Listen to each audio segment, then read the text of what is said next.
dipanggil untuk ditanyakan keterangannya, dan akhirnya dia mengaku mas, mengaku bahwa dia melakukan itu untuk membayar cicilan mobil lain. Akhirnya terbitlah surat perjanjian hutang piutang itu, dia sanggup membayar 7 hari pada saat itu.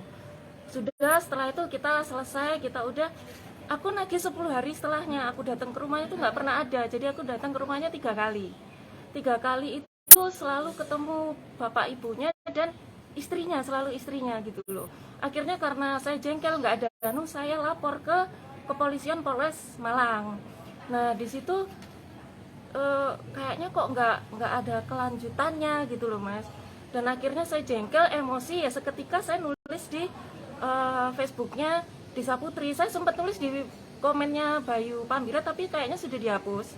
Jadi saya nulisnya tuh di komennya Disa Putri gitu loh. Dan yang setahu aku setelah itu postingannya kayaknya dihapus karena nggak ada lagi. Setahun kemudian saya dilaporkan di Polres Pasuruan, ITE ini sama Disa Putrinya gitu loh mas. Disitulah awal mulanya kayak gitu. Terus akhirnya ada mediasi 2 kali di Pasuruan, 1 kali itu tidak pernah terrealisasi, maksudnya tidak pernah tersambung karena satu dia bilang dia bangkrut, tapi saya butuh bukti bangkrut yang bagaimana gitu loh mas. Karena setahu saya dia yang rental itu mobilnya orang lain semua, bukan mobil dia sendiri. Yang kedua, dia bilang ibunya meninggal gara-gara kata-kata saya. Padahal yang saya ingat, saya datang ke rumah ibunya, saya nagih itu dengan sangat baik dan sopan dan beretika gitu. Tapi dia bilangnya seolah-olah saya secara halus membunuh ibunya dengan menghina, mengata-ngatai. Padahal secara info dari tetangganya, ibunya meninggal itu kena COVID dan kekurangan oksigen. Sudah mediasi pertama tidak terjadi karena ada minta ganti rugi yang dia nggak mau nyebutkan. Kan saya merasa saya sudah dirugikan, kenapa saya minta ganti rugi gitu loh. Akhirnya sudah nggak terjadi, dari Kejaksaan Pasuruan terlimpahkan di Polres Malang Kota. Habis itu saya disidik lagi, dimediasi lagi, disanya nggak mau hadir, yang hadir pengacaranya. Habis itu sudah akhirnya sampai seperti ini. Dan ternyata korban-korbannya tidak 1-2 gitu loh. Saya punya bukti-bukti lain di postingannya Disa dan di Facebook ya Bayu Pamira juga. Mbak ini sudah juga mengambil langkah ke DPR RI Jakarta. Iya. Adakah saran atau apa untuk langkah hukum di Jakarta? Ya nanti katanya bakal diusut juga lah, bakal diurus juga sama Bapak Fasko itu. Fasko yang nemui saya, wakil ketua DPR RI mas. Untuk DPN ini apa sudah vonis atau bagaimana? Tuntutan masih. Sudah tuntutan ya? Iya. Oh sekarang pembacaan pembelaan. Pledoi ya. Mbak, saat mediasi dipakai itu keterangan Bayu Pamira ini Dedi itu apa mbak? Apa ngerentalkan apa? Waktu awal ngaku dia merentalkan ke Wayu Dedi. Tapi waktu itu ditanya Pak Geng, jaminannya apa, nggak ada. Jadi dia merentalkan mobil itu tidak ada jaminannya gitu loh mas. Yang kan 3 bulan itu betul. Katanya 3 bulan, berjalan 3 bulan. Tapi yang ditanyakan kalau sebulan 5 juta kok kayaknya terlalu murah gitu loh mas, untuk merentalkan mobil gitu loh. Dan pertanyaannya kan kalau memang dia merentalkan, kenapa mobil itu di dalam 2 hari itu di 2 tempat gitu loh mas. Jadi sebelum aku ada korban sebelumnya dengan mobil yang sama, dengan orang yang sama yaitu Bagus dan Aris.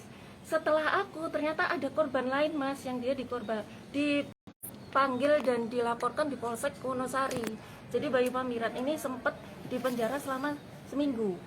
Dan saksi ini sempat saya hadirkan di pengadilan. Jadi dia itu menghilangkan 3 unit mobil, menggelapkan dan menggadaikan. Dan dia dilepas karena ada kesepakatan dari keluarga Bayu dan Aris bahwa nanti sanggup mengganti semua kekurangan dan mengganti pelunasan gitu loh mas.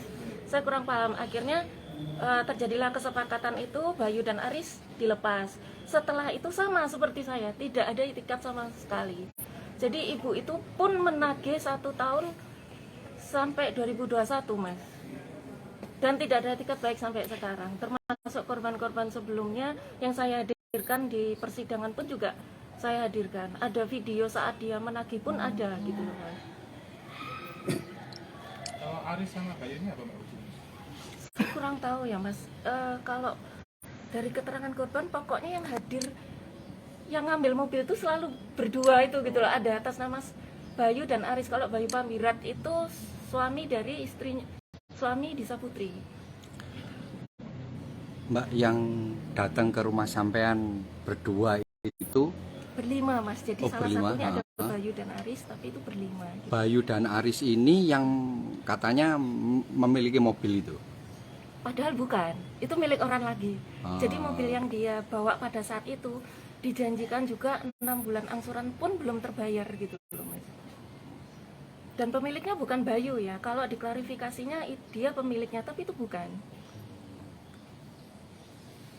Kalau Wahyu Dedi itu Kalau dia waktu di persidangan ngomongnya temannya Mas. Kalau dari temannya suami saya yang pernah nyewa di dia itu supirnya, supirnya si Bayu ini. supirnya Bayu rental juga. Oh, Didi ini berarti sempat dihadirkan di persidangan. Gak ada Mas. Jadi saat Bayu Pambirat datang ke rumah saya itu malam-malam, Wahyu Dedi itu langsung off, semua telepon WA itu langsung off, tepat saat Bayu Pambirat datang itu. Ada lagi? Peristiwa hutang itu berapa? 2019 ya. 2019. Iya, Berapa dan nilai hutangnya? 25 juta. Kalau korban sebelumnya 22 juta. Korban sebelumnya itu siapa? Joko Umbaran Mas. Tetangga. Bukan, jadi rumah dia kalau nggak salah Selorok Mas. Oh. Sama-sama Tapi- korban berarti Pak. Ya sama-sama korban. Nah, pada saat itu kita mengajak, ayo kita lapor bareng. Kan mumpung ada korban sebelum saya, pemilik mobil. Dia beralasan terus gitu loh Mas, tidak mau. Gitu Si loh. Jokonya ini. Si Bayunya. Oh, si- Kalau Joko itu saksi korban sebelumnya malah Mas gitu loh. Pelaku tadi tinggal di Selorok itu ya. Yang punya ayam. Wahyu Dedi itu ngajum Mas rumahnya. Kita sempat ke rumahnya dan sudah nggak ada gitu loh. Dan ternyata di situ tuh mertuanya juga pernah ditipu juga sama Wahyu Dedi ini gitu loh. Pak boleh tahu mobilnya apa Pak? Mobilio putih. Ya Bu. Tahun berapa? Apanya tuh mobilnya? Mobil. Kayaknya 2018 ya. Yang saya herankan tuh kan saya istilahnya sudah mengikhlaskan ya Mas. Laporan saya pun nggak lanjut, nggak berjalan ya sudah saya ikhlas. Setahun